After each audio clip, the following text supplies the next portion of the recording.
যে কোনো সমস্যার কারণে আপনি যদি অ্যাটেন্ড না করতে পারেন, আপনি অবশ্যই হোম অফিসকে জানাবেন। কারণ হচ্ছে হোম অফিস কিন্তু শুধুমাত্র আপনার জন্য একটা স্পেসিফিক স্লট বুক করে থাকে। মোস্ট অফ দ্য কেসেস তারা কিন্তু আপনার হোম অফিসে বা ফেস টু ফেস নিচ্ছে না।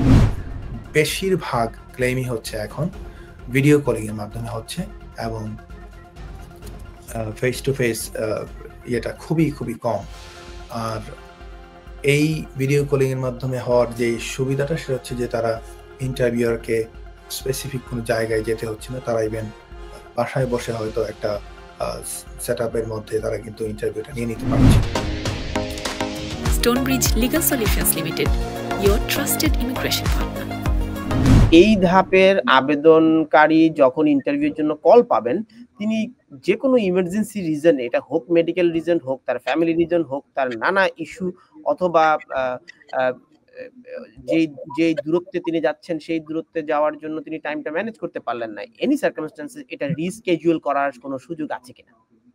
জি, সাধারণত দেখা যায় যে আপনার কোনো প্রকার মেডিকেল রিজন থাকলে হোম অফিস এগুলোকে বিবেচনা করে।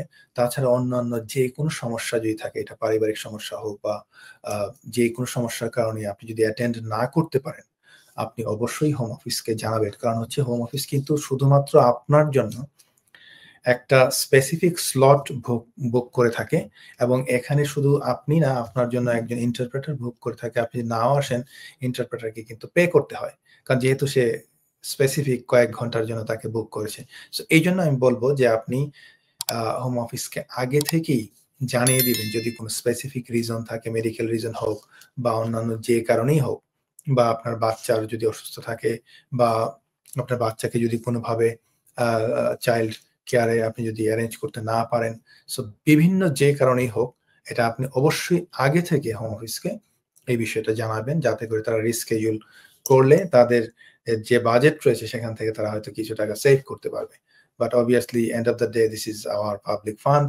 আমরা চেষ্টা করব যে এটাকে যাতে আপনার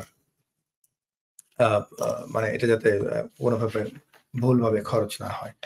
তো এটাই হচ্ছে তো যে আমরা দেখেছি যে করোনাকালীন সময়ে অনেক কেস ভার্চুয়ালি হয়েছে। তো এ ধরনের যেহেতু হোম অফিসের একটা বড় অংশ এই আবেদনপত্রগুলো ব্যাকলগ হয়ে আছে, তো অ্যাসাইলাম আবেদনের এই ইন্টারভিউ গুলো কি ভার্চুয়ালি হচ্ছে বা হওয়ার সম্ভাবনা আছে? রিস্কেডিউল করলে কি ভার্চুয়ালি আবেদন করা যায়?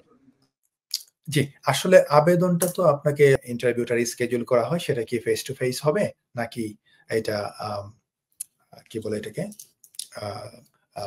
করোনার সময় যে সময় আমরা দেখেছি যে ভিডিও কলিং এর মাধ্যমে হয়েছে।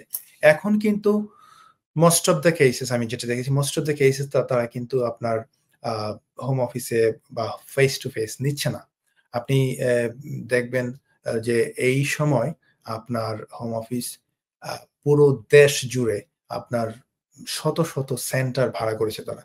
প্রত্যেকটা জায়গায় বিভিন্ন হোটেলে, বিভিন্ন অফিসে, বিভিন্ন জায়গায় তারা সেন্টার ভাড়া করে এবং সেখান থেকে দেখা যাচ্ছে যে ভিডিও কলিং এর মাধ্যমে তারা হয়তো একটা জায়গায় আছে, এমনও হতে পারে যে ইন্টারভিউয়ার হয়তো রয়েছেন আপনার নর্দার্ন আয়ারল্যান্ডে, সেখান থেকে হয়তো ইন্টারভিউ নিচ্ছে।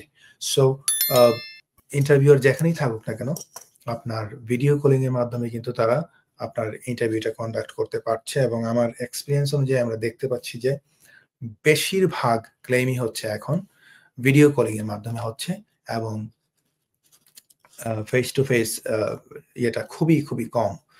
আর এই ভিডিও কলিং এর মাধ্যমে হওয়ার যে সুবিধাটা সেটা হচ্ছে যে তারা ইন্টারভিউয়ারকে স্পেসিফিক কোনো জায়গায় যেতে হচ্ছে না। তারা ইভেন বাসায় বসে হয়তো একটা সেটআপের মধ্যে তারা কিন্তু ইন্টারভিউটা নিয়ে নিতে পারছে।